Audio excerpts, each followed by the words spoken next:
À l'Assemblée nationale, Sandrine Rousseau s'oppose radicalement au Rassemblement national.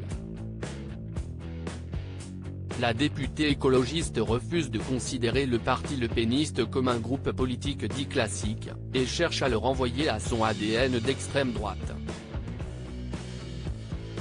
Dans les pages du Parisien de ce dimanche 11 juin, l'élu de Paris a indiqué qu'elle essayait de les fréquenter le moins possible, allant jusqu'à préférer les marches à l'ascenseur, de peur de se retrouver bloquée avec l'un d'entre eux. La décision de la députée de Paris illustre le clivage persistant entre certains partis politiques et le RN, et témoigne d'une volonté de maintenir une distance et une digue idéologique. Sandrine Rousseau n'est pas la seule à adopter une position hostile contre le Rassemblement national.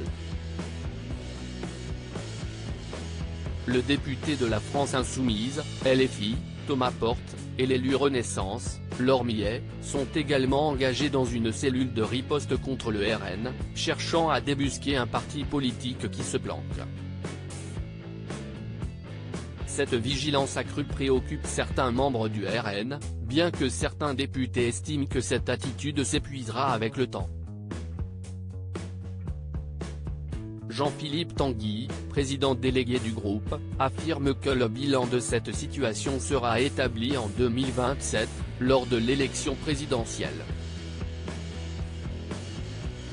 Supérieur à Éric Zemmour, Sandrine Rousseau.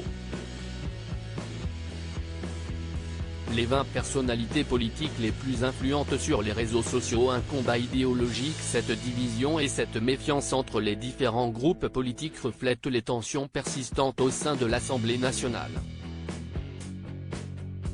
Alors que certains plaident pour maintenir une distance avec le RN, d'autres estiment qu'il est essentiel de collaborer et de trouver des terrains d'entente pour faire avancer les débats et les politiques publiques. Cette situation soulève des questions sur la nature de la démocratie et sur la façon dont les différentes idéologies peuvent coexister et dialoguer au sein d'une institution politique. Pour rappel, le président de la République avait, lui aussi, repris la première ministre lorsque celle-ci avait qualifié le RN de parti héritier de Pétain, jugeant que la chef du gouvernement ne devrait pas se lancer dans des jugements idéologiques. Article écrit en collaboration avec 6 médias Crédit Photo, Stéphane Le Mouton.